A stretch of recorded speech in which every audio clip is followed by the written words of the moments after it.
ছোট ছোট সোনামণিদের হাঁটি হাঁটি পা পা করে বাহিরে যাওয়ার সময় হয়েছে, ভাবলাম ভিডিওগুলো তোমাদের সাথে শেয়ার করে হয়তোবা তোমাদের কাজে লাগবে। হ্যালো এভরিওয়ান, আসসালামু আলাইকুম। কেমন আছো তোমরা সবাই? আলহামদুলিল্লাহ, আমি তো আছি অনেক ভালো। আশা রাখছি তোমরা ভালো আছো। কথা বলবো আজকে এবং এর অগ্রগতি দেখাবো থাই করলা, যার বাম্পার ফলন পেয়েছি 2025-এ পলিটানেলে। এর আগে তোমাদের সাথে একটি ভিডিও শেয়ার করেছিলাম যে 2026-এ পলিটানেলে আমি প্রথম শিম গাছ দিয়েছিলাম 5 লিটার তেলের গ্যালনের নিচটা কেটে দিয়েছিলাম এবং তার একটা আপডেটও আমি তোমাদের সাথে শেয়ার করেছি। তো যাই হোক, এখন হচ্ছে আমি দ্বিতীয় যে গাছটি দিতে যাচ্ছি এবং কেন দিতে যাচ্ছি সেটাও আমি তোমাদের একটু বলছি। কুইক একটা লুক তোমরা দেখো। তোমরা সবাই জানো যে আমার ঘরে হচ্ছে গাছের বাহার। তো 700 গাছ সবাইকে দেওয়ার পর এখনো পর্যন্ত অনেক অনেক অনেক গাছ রয়ে গেছে আমার ঘরে। লাভলি ভিউয়ার্সের গাছগুলো রাখার জন্য আমি আমার সেই শিমের গাছটা লতালো হয়ে গিয়েছিল, আমি কিন্তু দিয়ে দিয়েছিলাম বাহিরে। এমনকি আরও একটা শিমের গাছ দেখতে পাচ্ছ 5 লিটারের তেলের গ্যালনে, সেটা কিনা আকাশ ছুঁয়ে গেছে, ওই যে দেখো। আর এই হচ্ছে গাছগুলো। সো এই যে আমার লাভলি ভিউয়ার্সের গাছগুলো ঘরে সুরক্ষিত রাখার জন্য আমি আমার গাছগুলোকে বাহিরে দিয়ে দিয়েছিলাম। শিম গাছগুলো প্রাণের প্রিয় শিম গাছ। তো এখন আমার যে সমস্যা হচ্ছে সেটা চলো আমি তোমাদেরকে একটু শেয়ার করি। তোমাদের এর আগে দেখিয়েছিলাম যে থাই করলাটা আমার একদম হেলে ঢুলে পড়ছিল, তাই এই যে আমি এই 9 ইঞ্চির পটে খুব সুন্দর করে বসিয়ে দিয়েছিলাম। আলহামদুলিল্লাহ, 1.5 সপ্তাহ না যেতে যেতেই তোমরা গাছটার অগ্রগতি দেখো। এ কিন্তু হাত পা ছেড়ে দিয়েছে, আমাকে লাঠি দিতে হয়েছে, দেখতেই পাচ্ছ। সো এখন এত বড় পট আসলে আমি ঘরে রাখবো না, তাহলে আরও বড় লাঠি দিতে হবে। দেখো এখন কিন্তু এই ছোট লাঠি বাদ দিয়ে বড় লাঠি দিতে হবে। আর এই সপ্তাহে ঘরে আমার খুবই কাজ, আমার এই ঘরটা প্রয়োজন এখন। সেই হিসেবে আমি চিন্তা করলাম লাভলি ভিউয়ার্সের গাছগুলো থাকুক আমার ঘর আঙ্গিনায়, ওদেরগুলো হচ্ছে আমার কাছে আমানত। তো আল্লাহর উপর ভরসা করে আমি যে কাজটা করতে যাচ্ছি, আমার এই থাই করলা যেটা, সেটা হচ্ছে আমি পলিটানেলে দিয়ে দিব। কারণ তোমরা সবাই জানো পলিটানেলের ভিতরেই কিন্তু আমার করলার ফলন এবার আমি করব। তার জন্যই কিন্তু আমি করলা ফলন করার জন্য পলিটানেলের পটগুলো অনেক আগেই রেডি করেছি। তো চলো আমরা দেরি না করে স্টার্ট করি। ভিডিওটি শুরু থেকে শেষ পর্যন্ত দেখবা, এতে করে অনেক কিছু তোমরা জানতে পারবা। তার আগে বলবো, এখনো পর্যন্ত তোমরা যারা আমার ওয়েবসাইটে যাওনি labonyKitchen.co.uk, ওরে আল্লাহ সূর্যটা একদম মুখের উপর পড়েছে, labonyKitchen.co.uk সেখানে যাও। সেখানে গেলেই তোমরা দেখতে পাবা এখনো পর্যন্ত স্টকে অনেক ধরনের গাছ আছে। লাউ, কুমড়া, শিম, চিচিঙ্গা, ঝিঙ্গা, ধুন্দুল, চাল কুমড়া, পুঁই শাক, মিষ্টি কুমড়া, আর কি কি আছে আমার ঘরে, বিভিন্ন ধরনের শিম আছে, চাইনিজ লাউ আছে, দেশি নাগা আছে, দেশি নাগামরিচ আছে, বুলেট চিলি আছে, চারা পিতা আছে।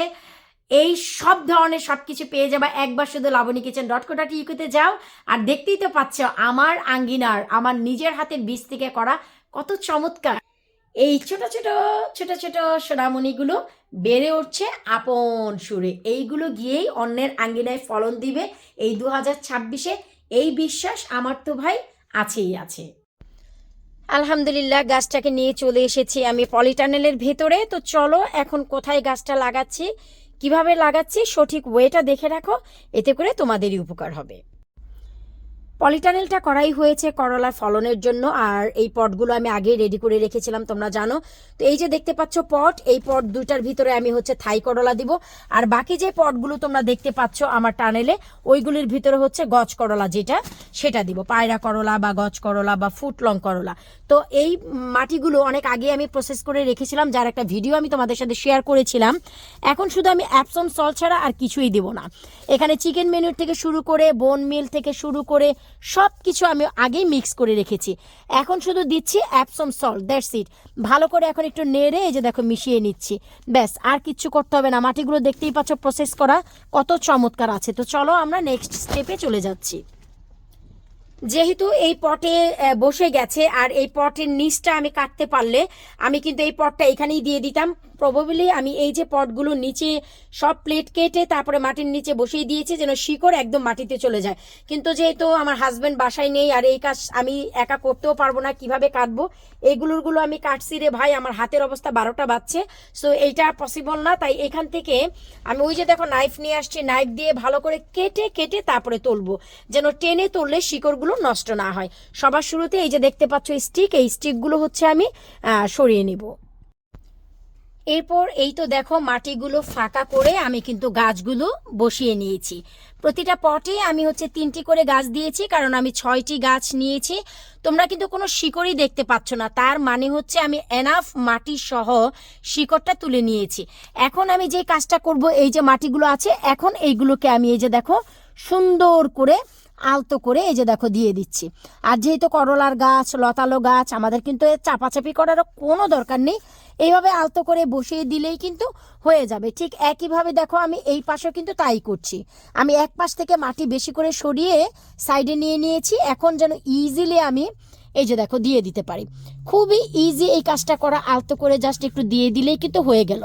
আর যেহেতু এই গাছটাকে আমি একবার ছোট পটে চারা করেছি, তারপর হচ্ছে একটা পটে আমি ওইটা রিপোর্টিং করেছি, সেখানেও লতা হয়ে গিয়েছিল, তাই এখন একটু কষ্ট হয়েছে যে লতাগুলোকে নিজের মতন করে আগে সেট আপ করে নিয়েছি, তারপর মাটিটা দিলাম। এখন যেহেতু এটা লতালো গাছ, এখন নিজেই তার জায়গা নিয়ে নিবে।